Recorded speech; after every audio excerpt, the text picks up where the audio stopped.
This is a Generac 12 kilowatt model. I believe the manufacture date is sometime around 1999, and it was in service here on the farm, but we needed to upgrade to a 26 kilowatt model.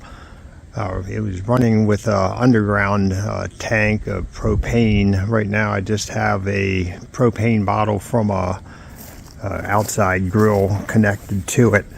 I'm going to try starting it. Sometimes using that bottle, sometimes it'll start, sometimes it doesn't. Probably won't now because I'm filming it. Good. Almost fires there.